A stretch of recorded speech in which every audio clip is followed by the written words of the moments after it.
Shalom Bapak Ibu yang terkasih dalam Tuhan.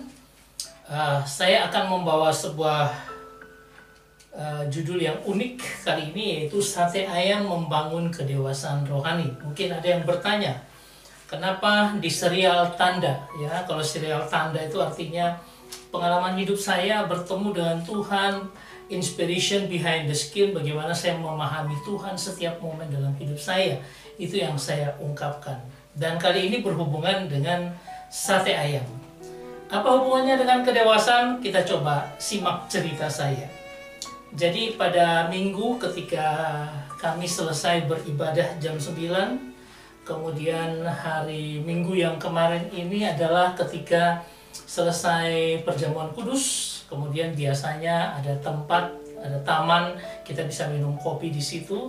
Tetapi kalau mau beli belanja makanan, di situ tersedia bakso maupun pangsit mie ayam, dan juga ada kantin ya. Nah, saya tertarik ketika hari Minggu ini adalah ada bakul sate ayam, karena tidak pernah ada gitu loh. Sehingga saya rasanya pengen makan. Kemudian saya pengen ke sana dan saya bilang sama ibunya, saya pesan 1 porsi ya. Ketika saya pesan 1 porsi, di belakang ibu itu berdiri seorang ibu yang menjadi rekan sepelayanan kami, dan dia katakan, "Oh, Pak Kris mau makan sate. Diambil aja, ini nanti saya yang bayari." Oke. Oh, terima kasih. Saya akhirnya duduk saja, dan sama ibu bakul sate ini diambilkan, kemudian saya diberikan makan sate. Saya sangat bersyukur bahwa ada orang-orang yang ketika diberi kesempatan untuk menolong orang lain, mereka lakukan, dan itu saya, dan saya sangat bersyukur. Setelah sate itu sudah datang dan saya mulai memakannya, tiba-tiba datang lagi 1 kresekan pastel. Ya, kenapa ini? Oh, ini untuk bawa di rumah. Wah, saya bilang luar biasa. Hari ini berkat luar biasa dalam kehidupan saya. Tetapi di samping kiri saya, ini di samping kanan kasih makanannya, di samping kiri saya ada seorang ibu bilang, "Loh, gimana ya? Saya tunggu-tunggu kok tidak ada yang jemput Grab yang langganan gitu loh." "Loh, ibu telepon aja." "Saya sudah telepon. Pak Kris bisa enggak ya? Saya pakai HP-nya Pak Kris, kartu saya coba telepon lagi." Loh, saya bilang, kalau ibu misalnya sudah telepon enggak bisa, ya pasti enggak bisa. Saya bilang, saya coba pakai handphone saya coba telepon Grab-nya langganan, tapi juga tidak bisa. Saya bilang, "Kenapa tidak pesan Grab lagi?" "Waduh, tapi berapa ya?" Saya coba cek berapa harganya. Oh, harganya 14.000. Akhirnya saya bilang, "Loh, ibu pakai aja." "Tapi Pak Kris, saya nggak punya uang untuk itu." "Ya wes, kalau gitu nanti saya bayari."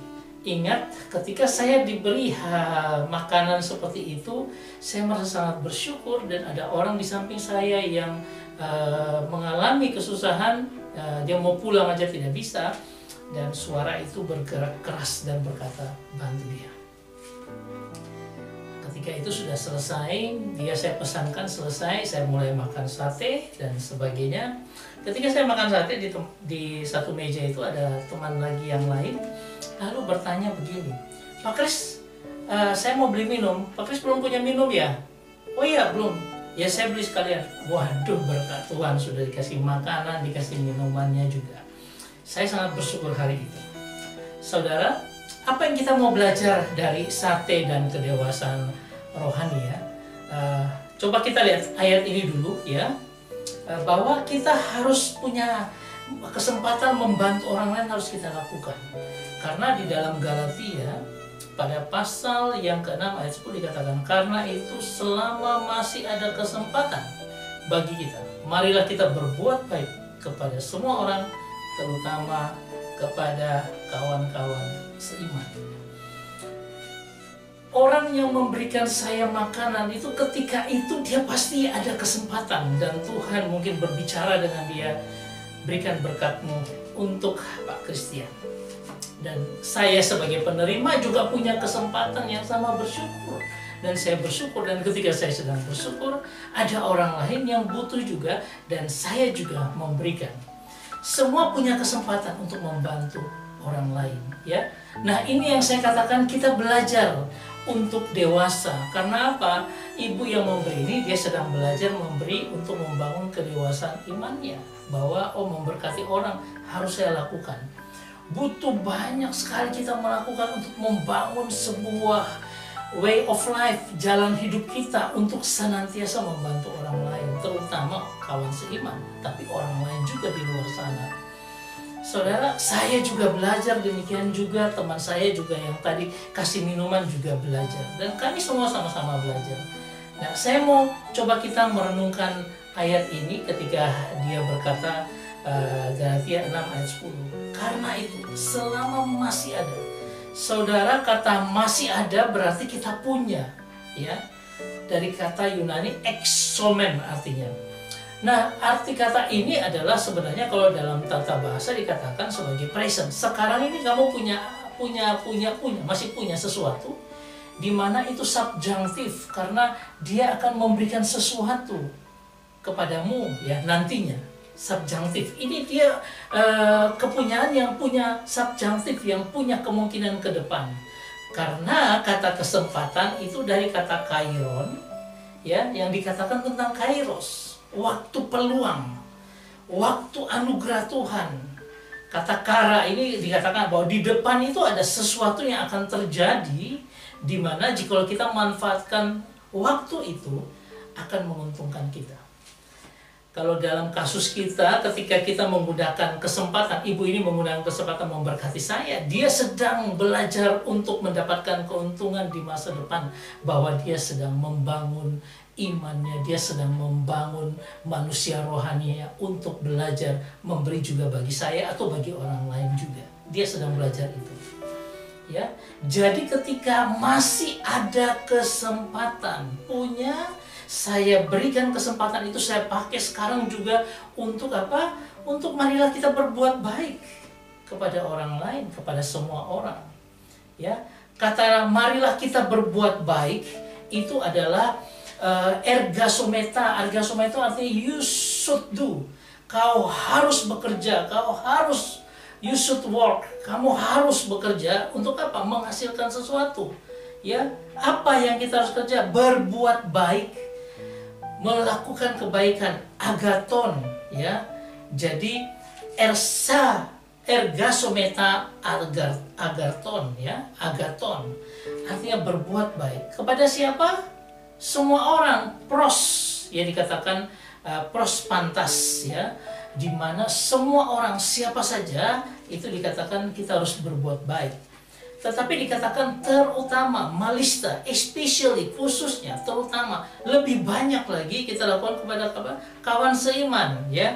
Oikeios tes pisteos, persekutuan orang percaya atau household of the faith, artinya orang-orang dalam lingkungan kita, jemaat kita, orang percaya. Saudara, ini mau memberikan kita bahwa apa? Perbuatan baik kita lakukan untuk semua orang. Jangan pilih siapapun juga. Tetapi kalau ada kesempatan untuk orang-orang dekat kita, lakukan lebih banyak lagi. Tapi jangan semuanya orang-orang di sekitar kita. Kita tidak mau tahu orang lain. Ini saya belajar ketika kita melihat dari khotbah saya sebelum ini yang menyatakan, saya pergi bawa bantuan kepada Bapak Ustadz yang sedang membangun masjidnya. Ya, itu orang lain, itu di luar persekutuan kita. Tapi kita disuruh harus berbuat baik juga bagi mereka, bagi orang-orang di sekitar kita, di luar persekutuan kita. Tetapi hari ini, ibu itu yang tadi memberi kepada saya sendiri, bahkan ibu yang butuh Grab, bahkan teman saya di meja yang memberikan minuman, semua punya kesempatan dan melakukan kesempatan itu dengan terbaik. Apa yang dia dapat, dia sedang memberikan keuntungan bagi dia, membangun manusia rohaninya.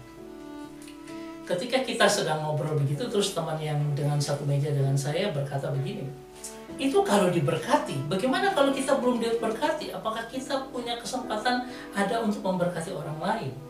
Saudara, ingat janda yang miskin, yang dia tidak punya uang, sebenarnya dia punya uang sangat sedikit, tetapi dia memberi dari kekurangan, dan itu dihargai Tuhan. Tuhan berkata dalam Markus pasal 12 ayat 43, Aku berkata kepadamu, sesungguhnya janda miskin ini memberi lebih banyak dari semua orang yang memasukkan uang ke dalam peti persembahan. Janda ini jauh lebih banyak, lebih dihargai Tuhan. Ya, atau janda di Sarfat yang ketika itu sedang kelaparan dan ada nabi yang datang kepadanya minta untuk dibuat roti. Dia bilang, kalau untuk saya saja dan anak saya sudah selesai habis dan mati. Nabi bilang, buat untuk saya dulu. Dan Tuhan memberkati dia dari kesempatan yang dia dapat untuk memberkati seorang hamba Tuhan, memberkati nabi Tuhan, dan dia mendapat berkat sampai hujan turun, baru berkat itu habis, berkat itu tidak lagi. Karena apa? Sudah bisa bercocok tanam dan sebagainya. Saudara, ini pengalaman-pengalaman hidup kita. Pengalaman sederhana tentang sate ini, itu sebenarnya hanya sebagai sebuah pengalaman sederhana. Di balik itu, bagaimana kita belajar untuk berbuat baik, untuk mengasihi orang, kepada semua orang harusnya, tetapi terutama kepada orang-orang di sekitar kita. Itu sedang membangun spiritualitas keseharian kita, supaya dalam keseharian kita, itu pola hidup yang kita bisa kerjakan dalam hidup kita. Tuhan tidak pernah akan meninggalkan kita. Saudara, ada beberapa kali saya diminta bantuan ketika teman-teman saya bantu. Pak Pendeta, bisakah memberikan saya bantuan dan sebagainya? Kalau saya ada uang waktu itu, saya akan kasih. Tapi kalau saya tidak ada, saya ngomong, saya saat ini tidak punya uang. Saya tetap berdoa untuk Anda. Ada yang satu waktu saya sedang sakit berobat, tolong bantu saya Pak Kris, ya. Saya hanya butuh sekali ini saja, tolong bantu. Ya, saya katakan, saya screenshot, saya punya rekening hanya 241. Saya bilang, oke, saya kirim kamu 200, saya tinggal 41.000 di rekening saya. Oke, nggak apa-apa, tapi saya bantu kamu. Banyak hal seperti itu, dan itu bukan hanya berkat jasmani yang Tuhan berikan, tetapi yang penting berkat rohani, membangun manusia rohani kita makin kuat. Saya juga belajar ketika satu waktu, ketika beberapa tahun yang lalu, ada seorang anak dalam persekutuan kita, dia dalam kuliah. Seketika saya tanya dia, kenapa kamu bersedih? Saya punya kuliah, ada masalah, saya harus bayar. Saya tiba-tiba Tuhan ketuk saya, kasihkan dia uang yang kamu punya. Saya pergi ke ATM, saya ambil, saya kasih dia. Kamu pakai ini untuk ini sekolahmu, kuliahmu. Besok paginya saya berkhotbah di gereja. Dan ketika saya berkhotbah kan salam persekutuan, orang datang keluar gereja sambil salaman. Tiba-tiba ada seorang datang dan menempelkan tangannya dengan amplop. Saya pegang, saya cari lagi orangnya siapa ya. Saya sudah tidak lihat, saya tidak ingat orangnya siapa. Ketika sampai di mobil, ketika kami sedang berkendaraan pulang, saya bilang sama istri, tolong buka. Dan ketika istri buka, sangat kaget. Karena uang yang nilainya saya berikan kepada anak yang butuh tadi malam, sama persis yang Tuhan berikan di dalam amplop itu. Semua luar biasa, Tuhan sedang membangun kita.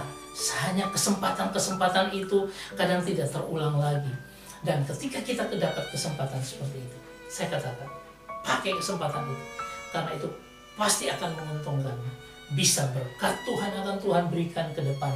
Bisa juga itu sedang membangun hatimu untuk semakin hari semakin kuat dalam Tuhan, semakin berharap kepada Tuhan, membangun rohani kita. Saya berharap ini untuk bisa membawa kita mengerti bagaimana kehidupan kita untuk saling membantu satu dengan yang lainnya. Berikan apa yang kita bisa berikan, dan Tuhan memberkati kita semua. Amin.